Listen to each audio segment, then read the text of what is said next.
हमारा ये धार्मिक बिलीव है कि दुनिया में जो कोई पैदा होता, मुसलमान पैदा होता, सनातनियों को न चादर न फादर, हमारा अपना बाप है ना। अगर ऐसे लोग हमारे आदर्श हैं तो वो धर्म गड्ढे में जाए। तो आपने तो स्वामी प्रसाद मौर्य को अध्यक्ष माना हुआ है, जो रामचरितमानस की प्रतियां जलाता है। सम्मानित नेता हैं। हाँ, तो प्रतियां जलाकर रामचरितमानस लड़ाई लड़ रहे हैं। किसी और धर्म ग्रंथ की जला के देखे ना।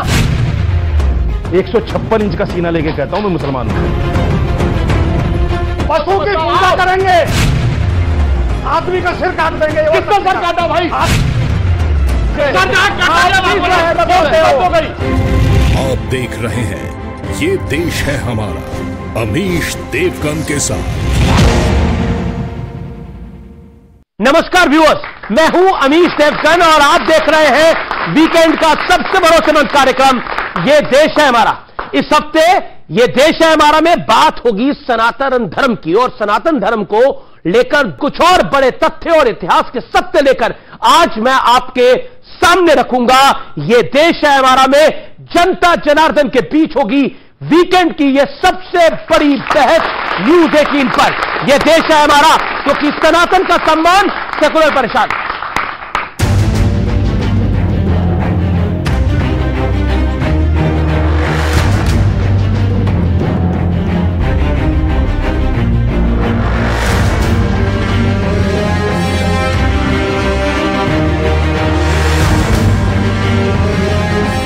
I'm a proud Hindu. ये सनातन की ग्लोबल ताकत है कि ब्रिटेन के प्रधानमंत्री हिंदू होने पर गर्व जता रहे हैं। I'm a proud Hindu, and that's how I was raised. That's how I am. Hopefully, I can visit a mandir while I'm here for the next couple of days. लेकिन अपने ही देश में इंडिया गठबंधन के कुछ साथी हिंदू और सनातन के खिलाफ नफरती जहर उगल रहे हैं। மாநாடு என்றும் நீங்கள் இதை போட்டிருக்கிறீர்கள், இதை அழைத்திருக்கிறீர்கள், இந்த நிகழ்ச்சிக்கு பெயரிட்டீர்கள், அதற்கு என்னுடைய வாழ்த்துக்கள். சிலவற்றை நாம் ஒழிக்கத்தான் வேண்டும், எதிர்க்க முடியாது. கொசு, டெங்கு காய்ச்சல், மலேரியா, கொரோனா இதையெல்லாம் நம்ம எதிர்க்க கூடாது, ஒழித்து கட்ட வேண்டும். தான் சொன்னார், மலேரியா போல டெங்கு போல ஒழிக்க வேண்டும் என்று. மலேரியாவுக்கும் டெங்குக்கும் சோசியல் ஸ்டிக்மா இல்ல, அது ஒரு அருவருப்பா சமூகம் பார்க்காது. அருவருவாக பார்க்கிற ஒரு சனாதனத்தை சொல்லணும்னா முறைப்படி ஒரு காலத்துல தொழுநோய் இருந்தது. मुंबई में क्या फैसला किया था आप लोगों ने कि क्या हिंदू आस्था, हिंदू विश्वास, हिंदू चिंतन के खिलाफ इस तरह की शर्मनाक विभत्स टिप्पणी की जाएगी? ये वही ए राजा हैं जो 2G घोटाले के आरोप में 15 महीने जेल में बिता चुके हैं। अब जरा इंडिया गठबंधन के कुछ और साथियों की मानसिकता देख लीजिए। Any religion which does not give you equal rights, does not treat you like humans, is not a religion. So it's as good as a disease. अब टीका लगा के घूमने वाले ने भारत को गुलाम बनवाया था, और फिर कैसे भारत गुलाम हो जाए का प्रयास कर रहा है हमारी सोची समझी रणनीति है कि हिंदुओं को गाली दो, हिंदुओं को खत्म करने की बात करो, क्योंकि हिंदू तो वोट बैंक नहीं समझते, मुस्लिम वोट बैंक है।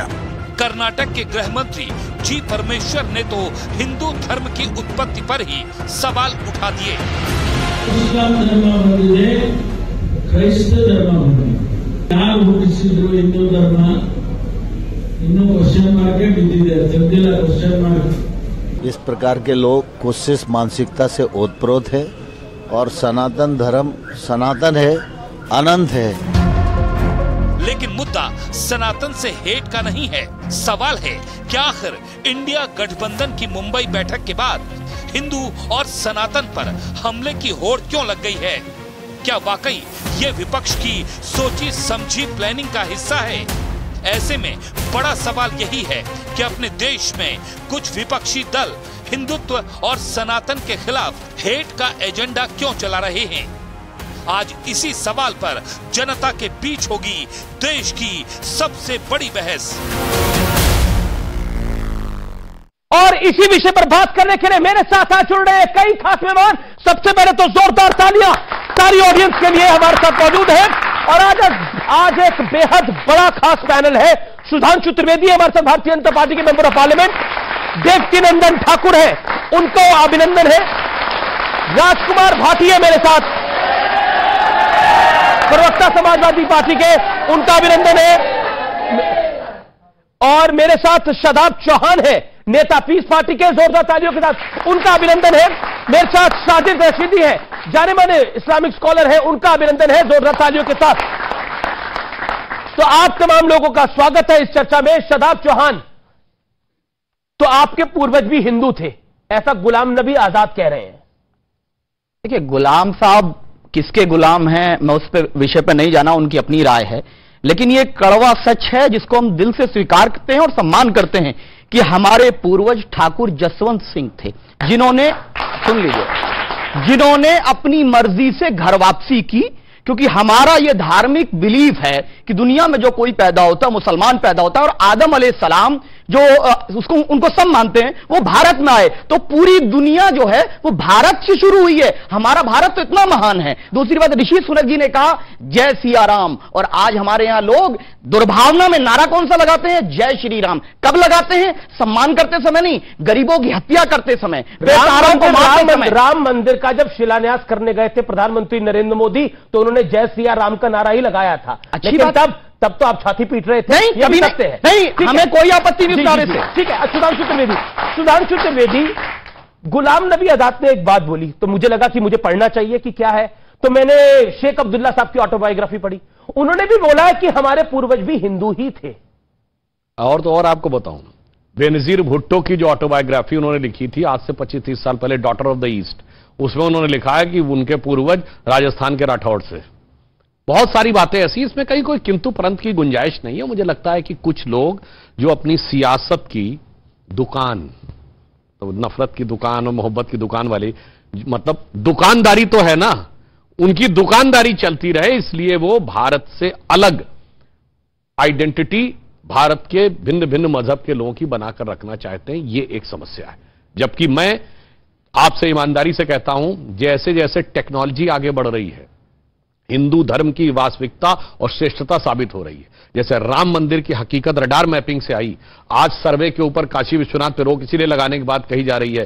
सरस्वती नदी नासा की पिक्चर से दिखी थी, राम सेतु उससे दिखा था, वैसे ही अब जीनोम सीक्वेंसिंग की बात आपने कोरोना वैक्सीन के समय बहुत सुनी होगी। इवन अमेरिका ने घोषणा की है कि ऑलमोस्ट ह्यूमन जीनोम की कंप्लीट मैपिंग हो गई है। जिस दिन ह्यूमन जीनोम की मैपिंग हो जाएगी, एक दौर ऐसा आएगा कि जैसे आज आपकी ब्लड टेस्ट की रिपोर्ट होती है, 15-20 साल बाद डॉक्टर कहेगा अपना जेनेटिक मैप लाओ, और जब जेनेटिक मैप लाएंगे तो तय हो जाएगा कि हिंदुस्तान के किसी मुसलमान का कोई जेनेटिक कनेक्शन भारत से बाहर नहीं।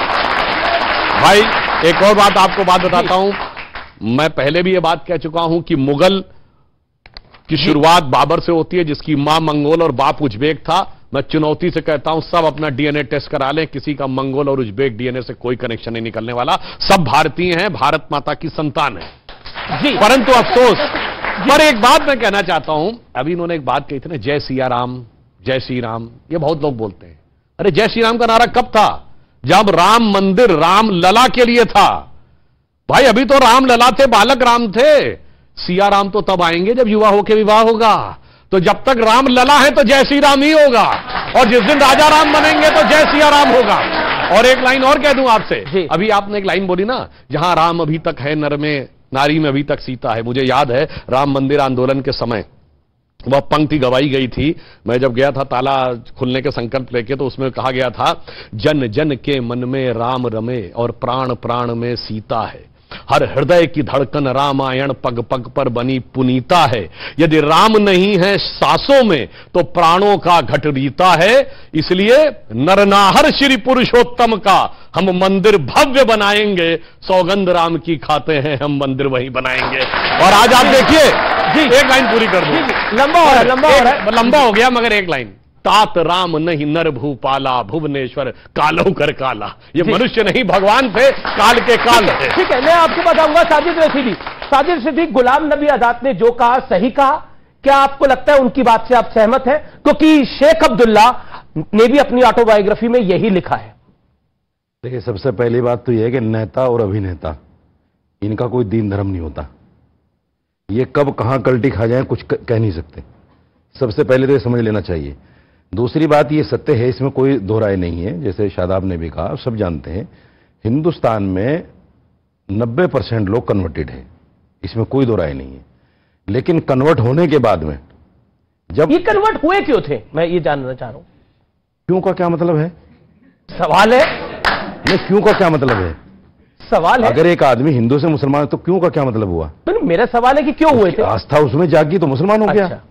भाई किसी की आस्था क्रिश्चियन में जाग रही, वो क्रिश्चियन हो गया। क्यों का तो कोई सवाल ही नहीं होता। तो इस्लाम में अलाउड है ऐसा कन्वर्ट? क्यों तो ऐसा हुआ जैसे नहीं, अगर एक बच्चा पैदा हो रहा है कि साहब ये पैदा क्यों हो गया, अरे हो गया भाई, ऊपर वाले ने दे दिया। हमें पता बच्चा कैसे पैदा हो रहा है, बताने की ऐसे नहीं, क्यों वो पता है कन्वर्जन के लिए पूछा है।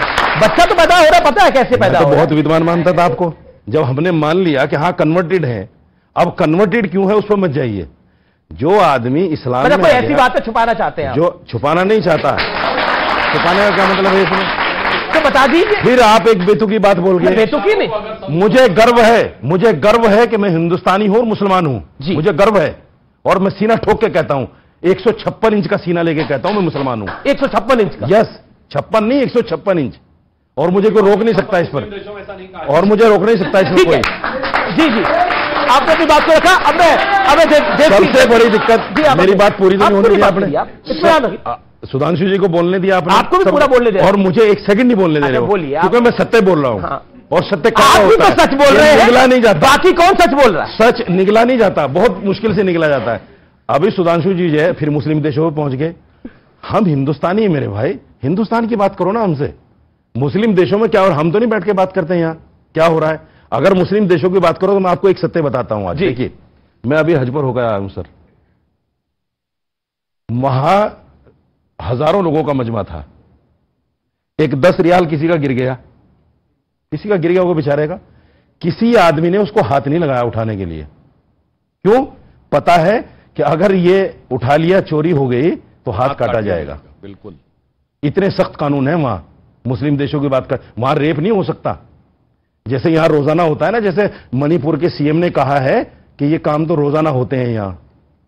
एक पत्रकार के कहना क्या चाह रहे हैं आप? शर्म की बात है, आपके बीजेपी के नेता हैं, तो वहां नहीं होता ऐसा। मैं ये कहना चाहता हूं कि अगर यहां की सरकारें ईमानदार हो जाएं तो फिर यहां, तो वहां की सरकार ईमानदार है, यहां की सरकार का रूल सही है ना? बिल्कुल। किसका हाथ काटने वाला? चोरी नहीं होगी, करके देखो आप। ठीक है, मैं वैसे एक लाइन इस पे बोल दूं, चोरी नहीं होगी, करके देखो आप। रफीक शदानी हैं, बहुत पुराने शायर हैं, और मतलब वो अक्सर अवधी भाषा में कभी अच्छी बात को मान लेना चाहिए। बहुत अच्छी उन्होंने बात कही। उन्होंने कहा कि यहां पर तो हाथ की इधर उधर उठा कोई रख लेता ना, कहीं झुम्मन से कल कहीं वफाती, सोच समझकर हज पर जायो। झुम्मन से कल कहीं वफाती, सोच समझकर हज पर जायो। हिया की लब जब हुआ न चलिए, आपन आपन हाथ बचायो। आप अपना सही तो है कि जाना पड़ेगा। जो बात मैंने कही वही इन्होंने एक झुम्मन है, जो आप अपना हाथ बचा के आए हो। अरे भाई, देवकी नंदन ठाकुर जी, आप जाने माने कथावाचक हैं, देश विदेश में कथा पढ़ने के लिए जाते हैं। ये गुलाम नबी आजाद साहब ने जो ये बात बोली है, ये आज पता लगी है या ये पहले से ही पता थी? ये लोग तो पहले से ही जानते थे।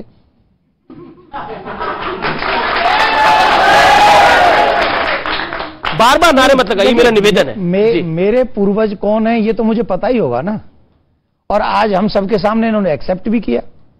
और ये एक अच्छी बात है कि ये आजकल, पहले नहीं मानते थे, अब मानने लगे हैं।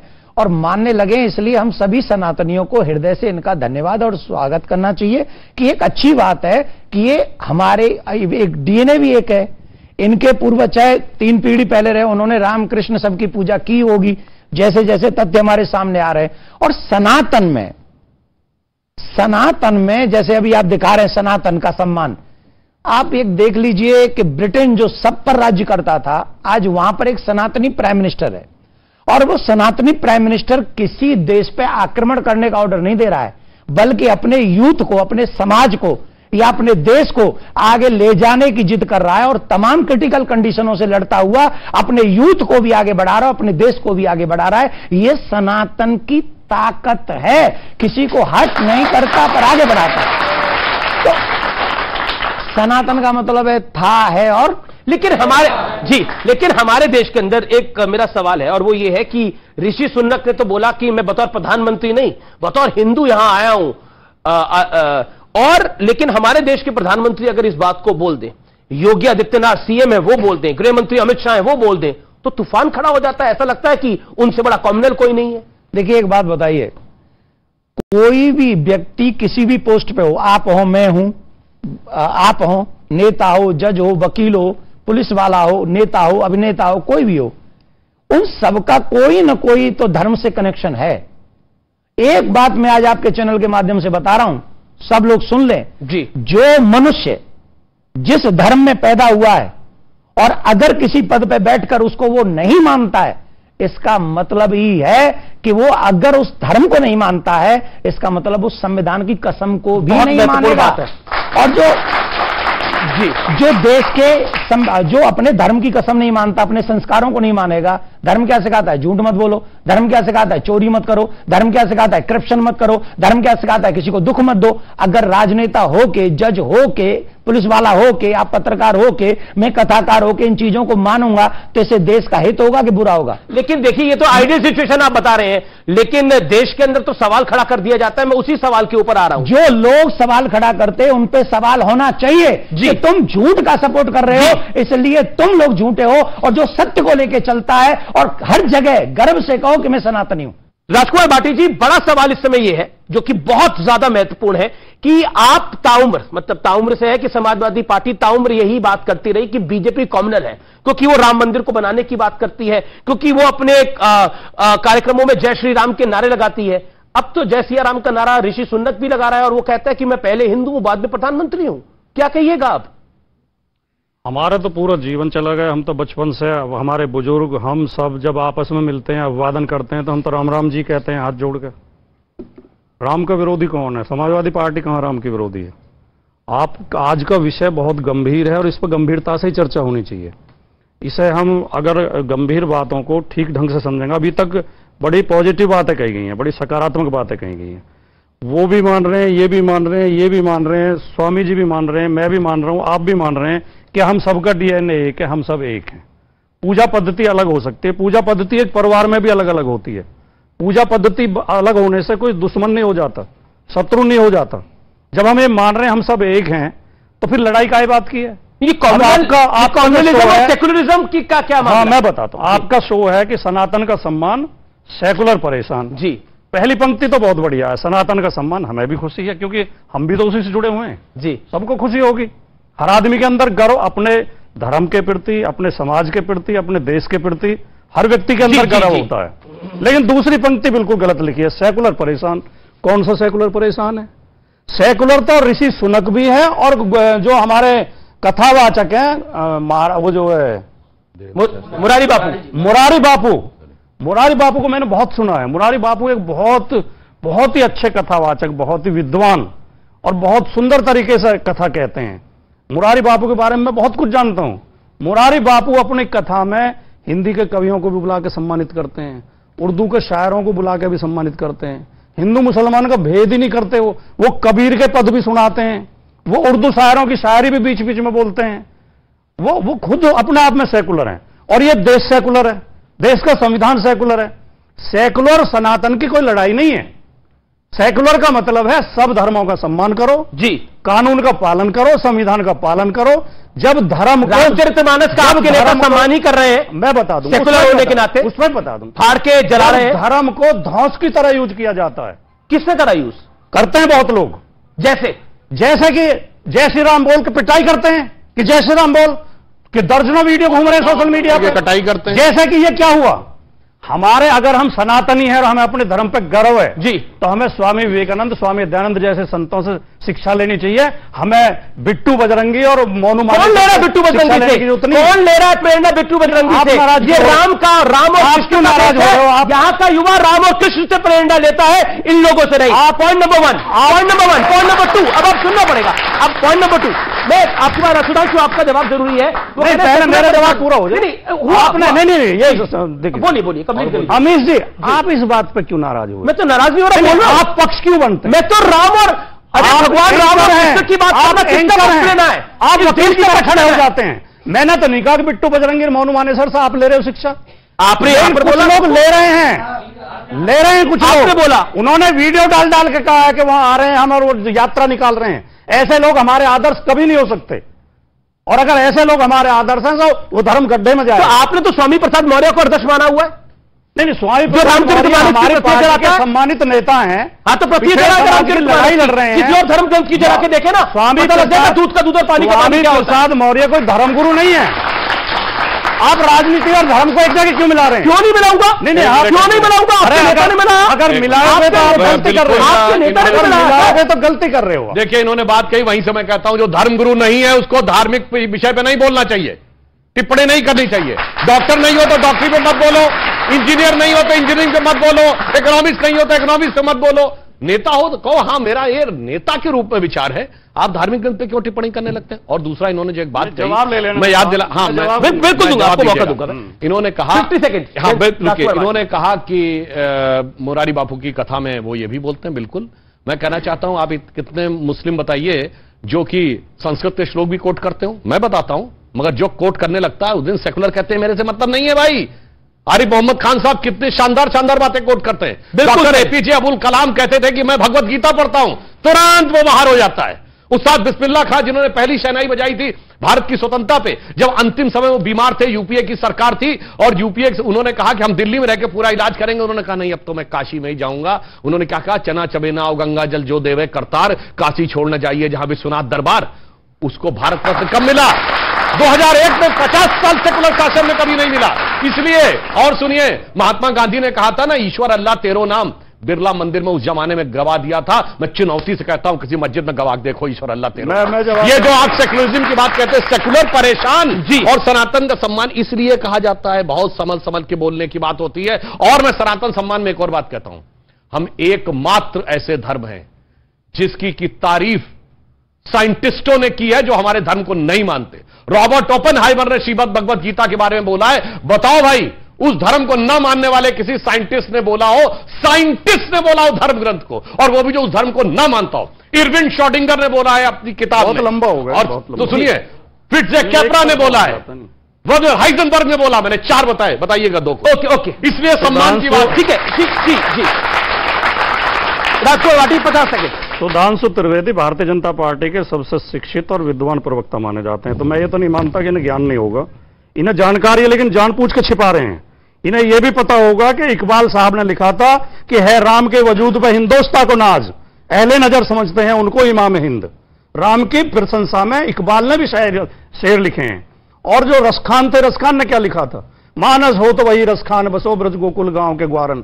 श्री कृष्ण की स्तुति में उन्होंने छंद लिखे हैं। तो ऐसा नहीं है कोई मुसलमान नहीं कहता, मुसलमान भी राम को मानते हैं, कृष्ण को भी मानते हैं, हिंदू भी मुसलमानों का सम्मान करते हैं। इसी से देश मजबूत होगा। ये जो लड़ाने की राजनीति है, ये जो अपने राजनीतिक स्वार्थ के लिए घृणा फैलाई जाती है, लड़ाई कराई जाती है, फैला रहा है घृणा?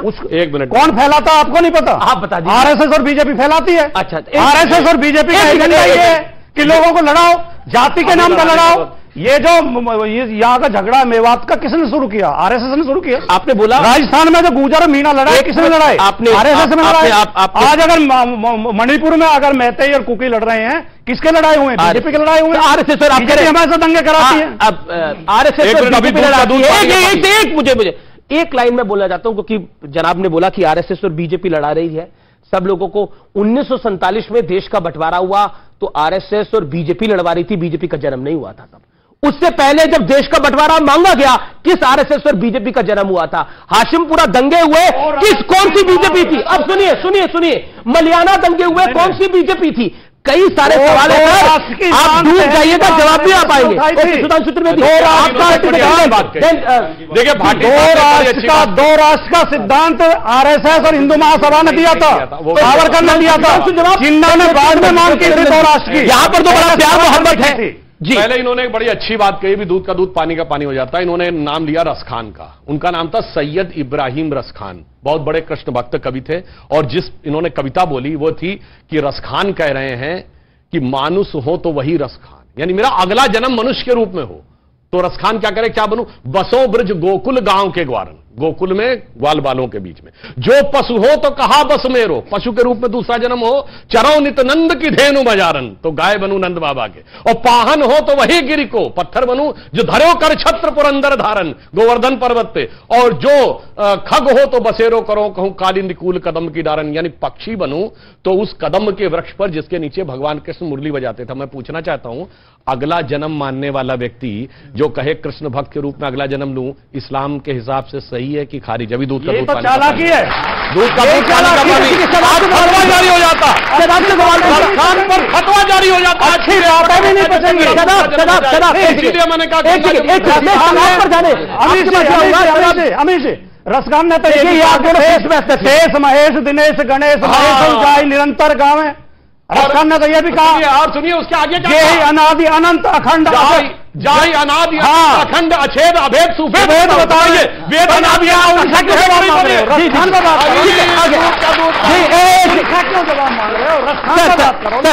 खान को मानते। अब या तो ये अगर आज कोई मुस्लिम कह दे कि वेद अनादि अनंत अखंड है, कोई कह दे मेरा आज भी बहुत कहने वाले, आज भी बहुत। ठीक है, आज भी बोल। ओके, शदाब चौहान है, मैं एक के बाद मैं शदाब चौहान आपके पास आता हूं, फिर देवकीनंदन जी और आपके पास आऊंगा मैं रशीदी साहब।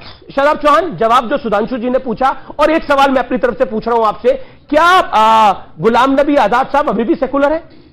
मैं तो कह रहा हूं कि वो गुलाम नबी से गुलाम भागवत हो गए, क्या हुआ नहीं मालूम, लेकिन उनको जिस चीज के बारे में क्या हो गया, गुलाम नबी से लेकर के गुलाम मोहन भागवत तक का सफर उन्होंने, क्योंकि वो तथ्यहीन बात कर रहे हैं, वो ऐसी बात कर रहे हैं। उन्होंने कहा कि किसी का इतिहास इतने साल पुराना है, उन्हें पता होना चाहिए कि हमारा ये बिलीफ है। उनको नहीं मालूम, उनका बिलीफ ही नहीं है कि जब से दुनिया बनी है तब से इस्लाम है। हिंदू और मुसलमान सब प्यार से रह रहे हैं।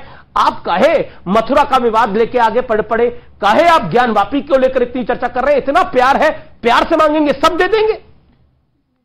निवेदन है मेरा, क्या बात कर रहे हैं आप? मोहब्बत है, मोहब्बत की दुकान खुली हुई है, आप क्या बात कर रहे हैं? मांग के तो देखिए जनाब। दुकान में हमारी जगह नहीं है अमीर जी। अच्छा, नहीं हमारी जगह नहीं उस दुकान में, मोहब्बत की दुकान नहीं, उसमें हमारे लिए कोई जगह नहीं। अगर जगह होती तो मानेसर जेल में होता। अच्छा ठीक, तो उससे हमें रिलेट। ठीक है। ये जो भाई साहब हैं जिन्होंने काली जैकेट पहनी है, मैं नाम नहीं, शदाब चौहान साहब, हम चौहान साहब कहेंगे, प्यार की बात है। चौहान साहब से हम एक निवेदन कर रहे हैं। अभी इन्होंने क्या कहा कि कब से, जब से धरती बनी है तब से क्या है क्या?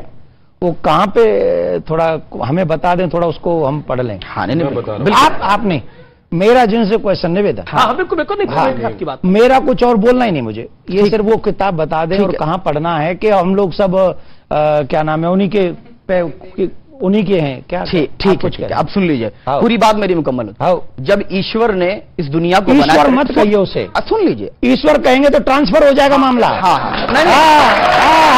हमारे सुनिए ठाकुर जी, नहीं हमारे डीएनए तो एक ही है ना। अरे अगर मेरा देखो, सुनिए, हाँ, I respect a lot of respect my religion, Sanatan Dharma, और मैंने वेद पढ़े हैं, मैंने भागवत पढ़ी है। भागवत उदाहरण है कि इस सृष्टि का सृजन कैसे हुआ। वो मूर्ख है जो हमें ये बताते हैं कि हमारे पूर्वज बंदर थे। हमारे पूर्वज ना कोई बंदर है ना कोई आदम है, हमारा पूर्वज भगवान नारायण है। नारायण से ब्रह्मा, ब्रह्मा से मनु, और महाराज मनु की संतान होने के नाते मानव कहलाए।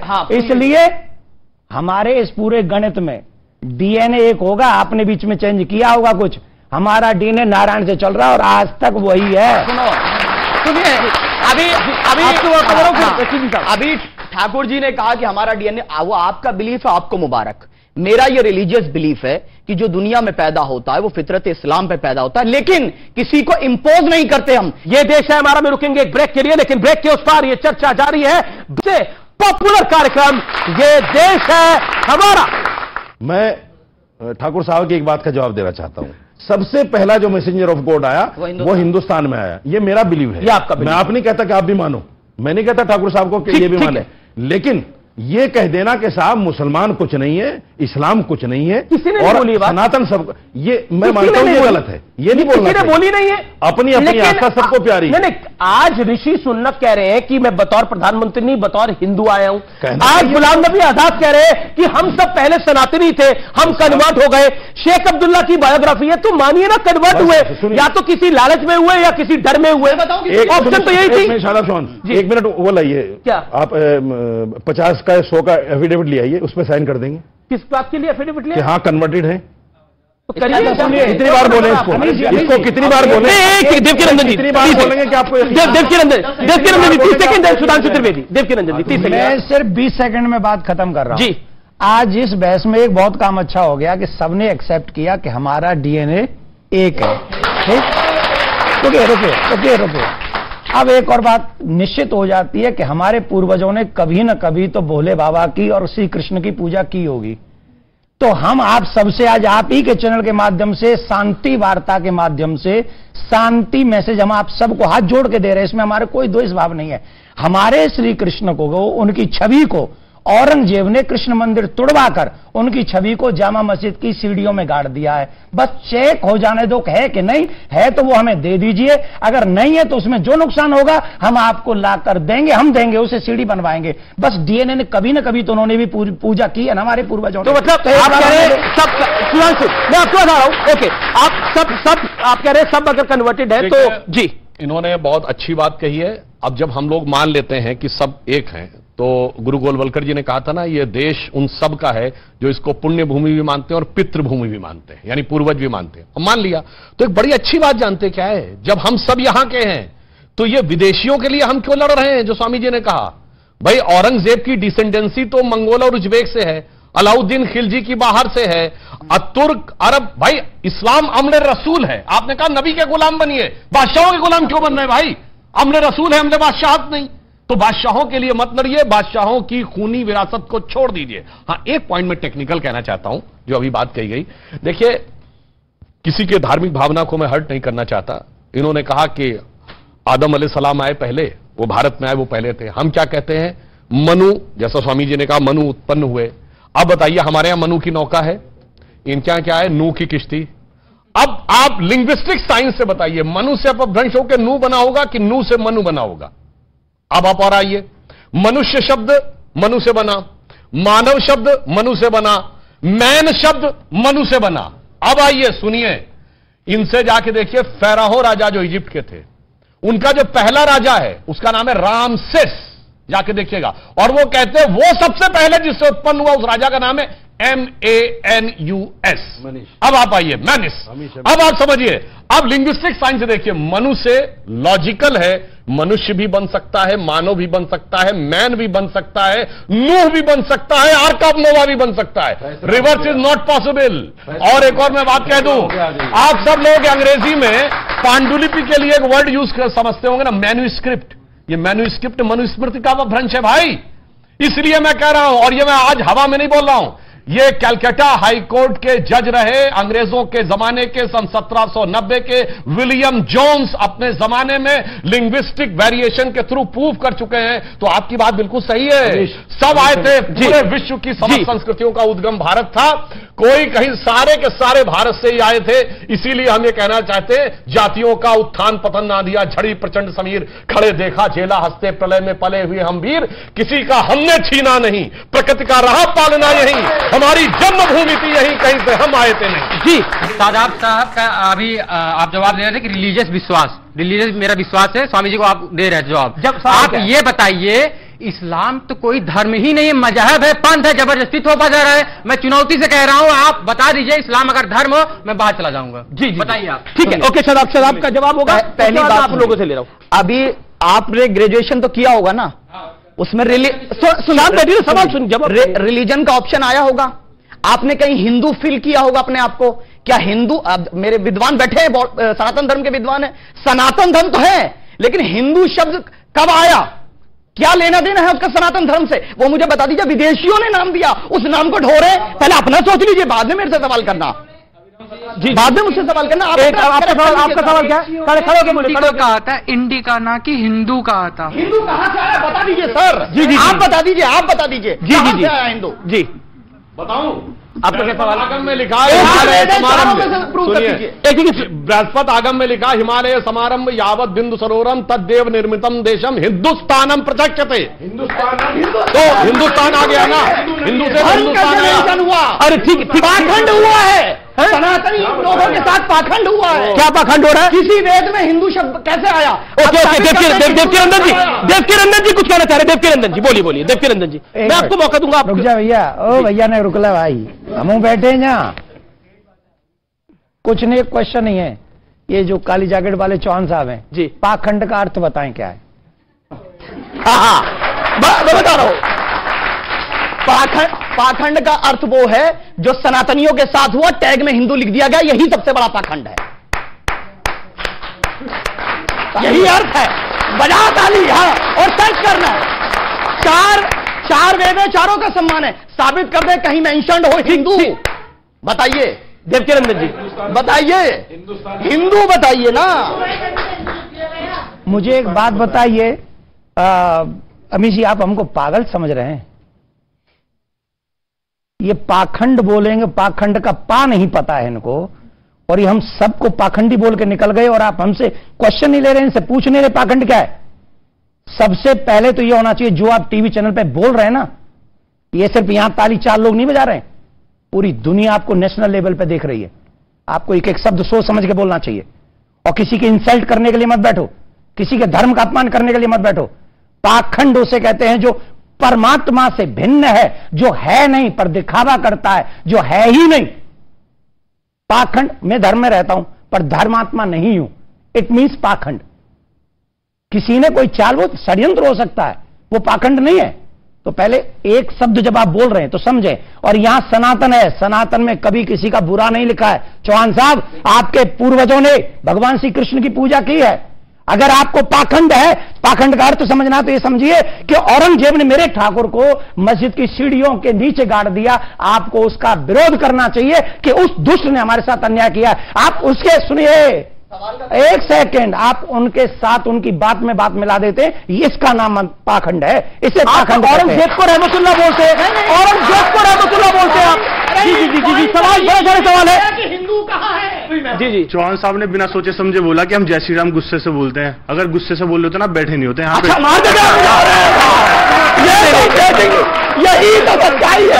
अरे भाई, हमारे सनातन पता है, हमारे पता है, मानना तो बहुत बड़ी बात, चींटी सामने आती है ना तो चींटी को देख के रास्ता काट देते हैं। हिंदू सनातन धर्म में आपको पता भी है। वो कह रहे कि जय श्री राम क्या बात करे, बहुत बड़ी बात बोली, हिंदू आप बैठे नहीं होते, बहुत बड़ी बात बोलिए, खंडन कीजिए इसका। हमने किसी को कहा कि ऐसा कर देते, नहीं, खंडन कीजिए इसका, खंडन कर। दूसरी चीज, जी ठाकुर, आपको बताइए कि हम उसमें चौहान साहब बैठिए भैया, बैठिए, आपने अपनी बात को। देखिए, हमारे चौहान साहब से एक बात है, उसने जब ये शब्द बोला तो हमने हाथ उठाया कि ये बात नहीं बोलनी चाहिए, हम सबने उठाया। इसका मतलब है हम लोग इसके पक्षधर नहीं है। पर चौहान साहब उसका बात का लाइन ठीक था, पहली लाइन गलत नहीं, उसने एक बात बोली, वो गलत लगी हमको, हमने हाथ उठा दिया कि ठीक नहीं है। पर हमारे भी दर्द को समझो, जामा मस्जिद की चेकिंग करवा दो प्लीज, क्योंकि आज भी वहां से प्लीज। अरे हाँ बोलो, सुनिए, हाँ बोलिए, हाँ बोलिए, देखिए प्यार, आपने बोला प्यार है, मोहब्बत है, तो हाँ बोलिए ना। हमसे मोहब्बत है तो अच्छी बात है, लेकिन ठाकुर साहब को शादाब चौहान पे विश्वास है, नरेंद्र मोदी पे नहीं है। तो चलिए, प्रधानमंत्री बनेंगे तो जो सच होगा वो सामने आ जाएगा, दूध का दूध, पानी का पानी हो जाएगा। हम तो सत्य के साथ हैं। मोहन भागवत, इसका मतलब ये कभी नहीं हो सकता। नहीं सर, सुनिए, आप चाहते नहीं है। लेकिन कोई धार्मिक व्यक्ति कभी नफरत की बात, झगड़े की बात कर ही नहीं सकता। जो सच्चा धार्मिक होगा वो हमेशा भाईचारे की और मेल मिलाप की बात करेगा। बिल्कुल, कुछ लोग जो राजनीति के लिए धर्म का प्रयोग करते हैं, उसमें विवाद पैदा होता है, वहीं से झगड़े पैदा होते हैं। दिल की गहराइयों से मेरा सवाल है आपसे, और एक ये नहीं सर, सुधांशु जी, दिल की गहराइयों से मेरा सवाल है, ये स्वामी प्रसाद मौर्य को किस कैटेगरी में डालते हैं जो रामचरितमानस को लेकर इतनी अनर्गल बातें करते हैं? और दिक्कत तब होती है जब आपके नेता उनको प्रमोशन भी दे देते हैं। नहीं, अमित जी, आप गलत प्रश्न पूछ रहे हैं। रामचरितमानस, मैंने जब ये विवाद चला था तब भी कहा था, रामचरितमानस एक महाकाव्य है, पूरे भारत के विश्वविद्यालयों में साहित्य की श्रेणी में पढ़ाया जाता है, साहित्य सब्जेक्ट में पढ़ाया जाता है, कहीं धर्म ग्रंथ में नहीं पढ़ाया जाता। नंबर एक बात। दूसरे, रामचरितमानस लिखी गई है रामायण को आधार बना के।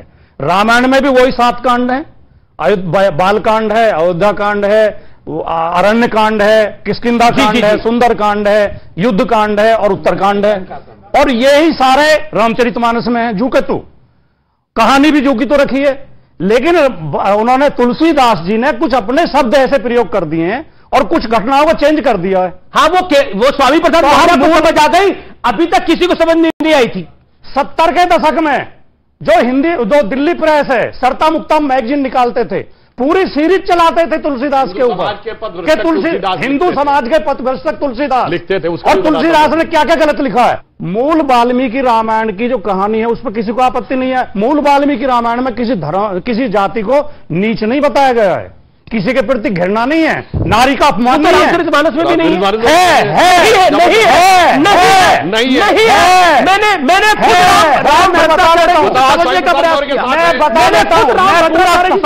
मेरी पार्टी साथ है जी। इन्होंने कहा स्वामी प्रसाद मौर्य को पहली बार जानते क्या समझ में आया? 5 साल भाजपा में समझ में नहीं आया या सपा में आते ही समझ में आ गया? पहला तो इसका कारण बहुत साफ है। और सुनिए, उससे पहले बसपा में जब रहे, दलित ब्राह्मण अलायंस था, हाथी नहीं गणेश ब्रह्मा विष्णु मैं, तब भी नहीं समझ में आया। गजब के भाई स्वामी है, अद्भुत ज्ञान है। 5 साल बसपा में रहकर नहीं समझ में आता, 5 साल भाजपा में नहीं समझ में आता है। जैसे इनके साथ आते हैं सारा ज्ञान के पट खुलने लगते हैं। अब इन्होंने एक बात कही गंभीर, हाँ 70 के दशक में लिखा जाता था, और ये क्यों लिखा जाता था मैं बताता हूं। आप सबसे कहता हूं जाके आज देखिए, आज तो पुरानी आर्काइव्स खुल गई है, जाके चेक करिएगा। एक टर्म है आइडियोलॉजिकल सबवर्जन, ये बाकायदा कम्युनिस्ट पार्टी का एजेंडा था केजीबी का, और इसका रेफरेंस है कि Mitrokhin's archive KGB and the world part 2। आज की पीढ़ी के सामने सारा डिटेल है, और मान्यवर अब जाके पढ़िए तो हकीकत समझ में आएगी। बिल्कुल सही बात कही गई है, ये सारी बातें भारत को कमजोर करने के लिए थी। क्योंकि ये रामचरितमानस पे, क्योंकि ये रामचरितमानस की बात हुई, ये रामचरितमानस की बात हुई। आज मैं कहता हूं रामचरितमानस के शब्दों, थोड़ी देर के लिए रामचरितमानस के शब्दों को छोड़िए, प्रभु श्री राम का चरित्र देखिए, जिसने शबरी के बेर खाए, वानरों की सेना बनाई, और एक ब्राह्मण, क्योंकि रावण एक ब्राह्मण था, एक ब्राह्मण को का वध किया क्योंकि उसने स्त्री हरण किया था। तो राम तो चरित्रवान ही थे और मर्यादा पुरुषोत्तम ही थे। और जो लोग सवाल खड़ा करते हैं, जो लोग सवाल खड़ा करने का प्रयास करते हैं रामचरितमानस पर, वो भारत की आन बान शान पर सवाल खड़ा करते हैं। ये बात बिल्कुल स्पष्ट है। वो लोग भारत की संस्कृति को मिटाना चाहते हैं, वो लोग भारत के अध्यात्म को समाप्त करना चाहते हैं। यही काम अंग्रेजों ने किया था। उन्होंने जातियों में इतना बांटा था हिंदुस्तान को कि हमारे अपने लोगों का अपने ऊपर से भरोसा हट गया था। उन्होंने इकोनॉमिकली हमें कमजोर कर दिया था और हमें अपना गुलाम बना लिया था। इसलिए जो व्यक्ति अपनी जड़ को मजबूत रखता है, वो पेड़ ऊपर ही जाता है, वो नीचे नहीं गिरता। इसलिए हिंदुस्तान के लोगों, अपनी जड़ को मजबूत रखो, नहीं तो कब अंत हो जाएगा पता नहीं। जी, तो हमारा जवाब लेना चाहिए। जी, जवाब लेना चाहिए। मैं बहुत कंफ्यूजन कर दिया। जब 2600 साल पहले महात्मा बुद्ध जातिवाद का विरोध कर रहे थे, वर्ण व्यवस्था का विरोध कर रहे थे, तो केजीबी के एजेंट थे। जब कबीर लिख रहे थे, जब कबीर, महात्मा बुद्ध ने पूरा वर्ण व्यवस्था का विरोध किया।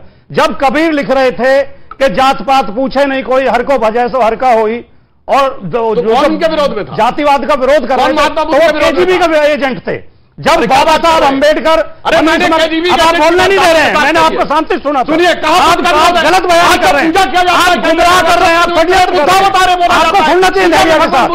जैसे मैंने धैर्य के साथ सुना था,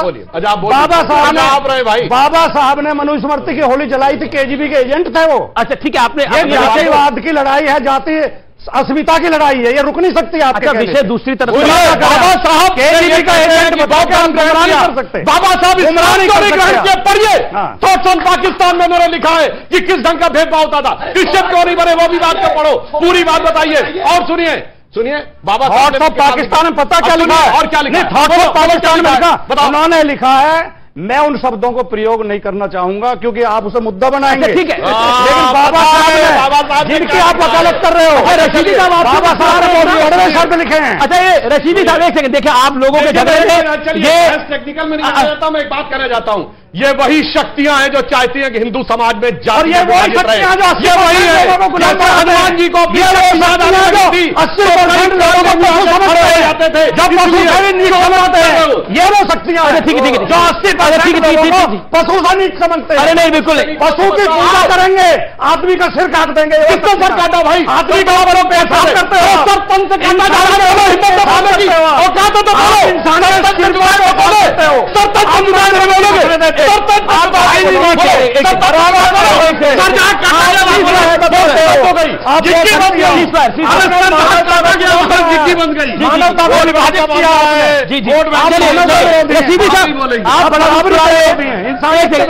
रशीदी साहब आप बड़ा मुस्कुरा रहे हैं। मैं इसलिए मुस्कुरा रहा हूं कि छाछ बोले सो बोले, छलनी बोले जिसमें 72 छेद। धर्म जो भी हो, जिसका भी हो, सबका मानना है कि अपने धर्म का पालन करो। अगर ऋषि सुनक ने कहा कि मैं हिंदू हूं, हमें भी गर्व है उनके ऊपर। अगर हिंदू होकर आदमी हिंदू नहीं कहेगा तो क्या मुसलमान कहेगा? क्या आपको लगता है कि अपनी सभ्यता पर गर्व करना चाहिए, लेकिन जब भी कोई हिंदुस्तान में अपनी सभ्यता पर गर्व करता है तो उसको कॉम्युनल का जामा पहना दिया जाता है, चाहे वो नेता हो, चाहे वो अभिनेता हो, चाहे वो कोई बुद्धिजीवी हो, चाहे वो कोई भी हो? मैं एक सीधी सीधी बात सभी से कहना चाहता हूं, भगवान आपको जिस धर्म में भी जन्म देता हो, आपको उस धर्म की रिस्पेक्ट दिलो जान से करनी चाहिए और किसी भी पद पे पहुंचने के बाद उसे इग्नोर नहीं करना चाहिए। जो मनुष्य उस गद्दी को पाने के लिए अपने धर्म और अपनी रिलीजन से खिलवाड़ करता है, टोपी पहनता है, पटका डलता है हरा सा, और कहीं कहीं वो जाके चादर भी चढ़ाते हैं, वो लोग जो अपने सनातन के सगे नहीं हो सके वो किसी के भी सगे नहीं हो सकते। चौहान साहब ने अभी एक बहुत अच्छी बात कही, मुझे आप कह रहे चादर और फादर के चक्कर में नहीं पड़ना चाहिए सनातनियों को। सनातनियों को न चादर न फादर, हमारा अपना बाप है ना। जिनको चादर के लिए बनाया है वो चादर चढ़ाए, जिनको फादर के लिए बनाया है वो अपने फादर को माने। लेकिन चौहान साहब ने एक बात बहुत अच्छी कही जो मुझे लास्ट पे बोलनी है। आज आप चौहान साहब के साथ ही होली है। मुझे पसंद आए, आज पहली बार ये पसंद आए। सुनो, इन्होंने एक बात बहुत अच्छी कही कि पाकिस्तान से आप लड़ो, हम आपका साथ देंगे। बहुत अच्छी लगी। आज वाकई इस बात पे बिलीव हो रहा है कि हमारा और इनका डीएनए एक है।